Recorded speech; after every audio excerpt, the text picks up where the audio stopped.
அனைவருக்கும் வணக்கம் and welcome back to our channel. நம்ம சேனலை தொடர்ந்து சப்போர்ட் பண்ணிகிட்டு இருக்க என்னோடய ஸ்வீட் சப்ஸ்கிரைபர்ஸ் எல்லாருக்கும் ஒரு பெரிய பெரிய நன்றி.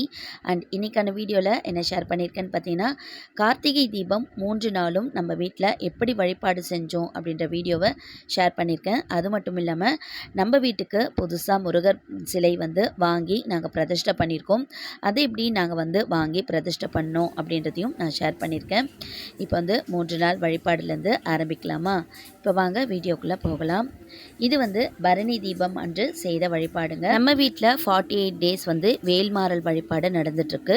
நான் ஷார்ட்ஸில் கொடுத்துருக்கேன், உங்களுக்கு தேவைப்பட்டால் செக் பண்ணி பார்த்துக்கோங்க. பரணி தீபம் அன்னைக்கு மாலை நேரத்தில் நாம் 5 மண் அகல் விளக்கு ஏற்றணும் அப்படின்னு சொல்லியிருப்போம் இல்லையா?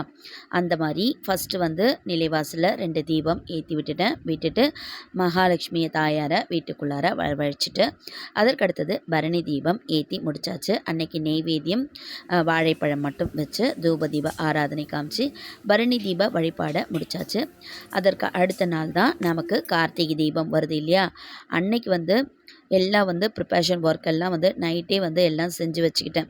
காய்கறி எல்லாம் வாங்கி மார்க்கெட்டுக்கு போய் பூவெல்லாம் வாங்கி எல்லாமே ரெடி பண்ணி வச்சுட்டு, மறுநாள் கொஞ்சம் மழை இல்லாமல் இருந்ததுனால வாசல் பெருக்கி கோலம் போடுறதுக்கு நல்லாவே இருந்தது. ஃபஸ்ட்டு நான் வேல்மாறல் பூஜை செய்யணும் இல்லையா? காலையில் நிலைவாசலில் முருகப்பெருமானை நினச்சிட்டு அழகாக கோலம் போட்டுட்டு தீபம்லாம் ஏற்றி விட்டுட்டு முருகப்பெருமானை வீட்டுக்குள்ளார வரவழைச்சிட்டு அதற்கடுத்தது வேல்மாறல் பூஜையை தொடங்கிட்டோங்க. ஏன்னா வேல்மாறல் பூஜை செஞ்சு முடிச்சிட்ட பிறகு தான் நான் கார்த்திகை தீபம் ஈவினிங் படையல் போடணும், அந்த வேலையும் நான் செய்யணும். இப்போ வேல்மாறல் பூஜைக்காக நம்ம முருகப்பெருமானுடைய வேலுக்கு பால் அபிஷேகம் செஞ்சுட்டு அவங்களுக்கு நெய்வேத்தியம் அன்னைக்கு தினை மாவு வச்சுருந்தேன். காலையிலேயே முருகப்பெருமானுக்கு ரொம்ப ரொம்ப விசேஷமானது கார்த்திகை தீபம் அதுவும்.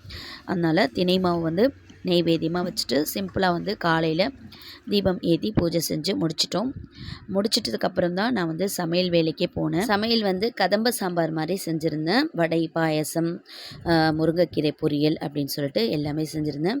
கார்த்திகை தீபம் அன்னைக்கு நான் ஃபாஸ்டிங் இருந்து தீப ஒளியை பார்த்துட்டு தான் நான் விரதத்தை முடிச்சுக்கிடுவேன். கொஞ்சம் என்னோடய ஹஸ்பண்டும் நடுநடுவில் ஹெல்ப் பண்ணிகிட்டு இருந்தாங்க.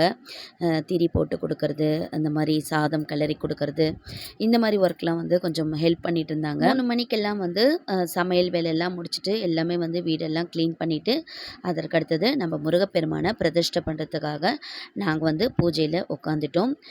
முருகர் சிலை நாங்கள் எப்போ வாங்கினோன்னு பார்த்தீங்கன்னா 48 டேஸ்க்கு முன்னாடி கந்தசஷ்டி விரதம் முடிஞ்ச கையோடு நாங்கள் வாங்கி எடுத்துகிட்டு வரும்போது வாசலில் உட்கார வச்சு அவருக்கு கற்பூரம் ஏற்றி தாலாட்டு மாதிரி பண்ணிவிட்டு வீட்டுக்குள்ளார வரவழைச்சு இந்த மாதிரி நெல்மணியில் உட்கார வச்சுருவோங்க.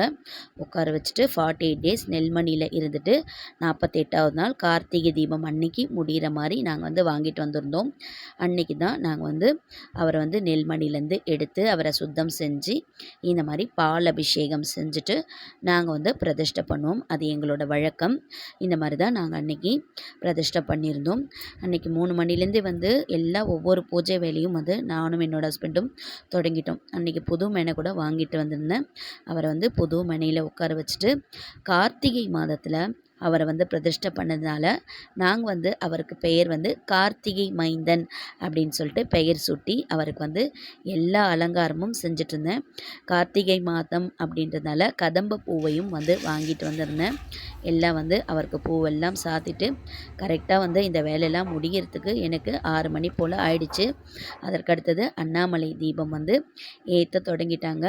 ஒரே கரகோஷத்தோட மெய் சிலிர்க்க நம்ம வீட்டில் எல்லாருமே இந்த நேரத்தில் நம்மளுக்கு தெரியாமலே ஒரு கண்ணீர் ததும்ப நம்மளுக்கு இந்த மாதிரி அரோகரா அப்படின்னு சொல்லிட்டு நம்மளுக்கு கரகோஷம் போட தோணும்.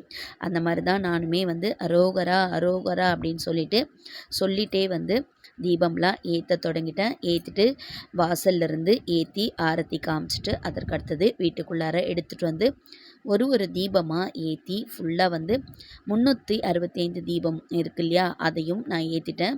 நிலைவாசலில் ஏற்றிட்டு முருகப்பெருமானையும் பிரதிஷ்டை பண்ண சந்தோஷத்தோட அன்னைக்கு கார்த்திகை தீபம் வழிபாட ரொம்ப மனநிறைவாக செஞ்சு முடித்தோங்க. அதற்கு நெக்ஸ்ட்டு வீட்டில் பூஜையை முடிச்சுட்டு அதற்கு அடுத்தது கோவிலில் வந்து பிரசாதம் எடுத்துகிட்டு போய் கொடுத்துட்டு வருவேன்.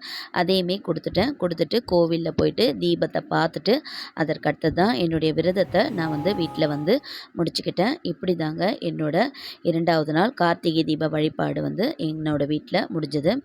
அதற்கு அடுத்த நாள் வந்து 3வது நாள் கார்த்திகை வந்து நம்ம பெரும்பாலும் பெருமாள் கார்த்திகை அப்படின்ட்டு தான் சொல்லுவோம் இல்லையா.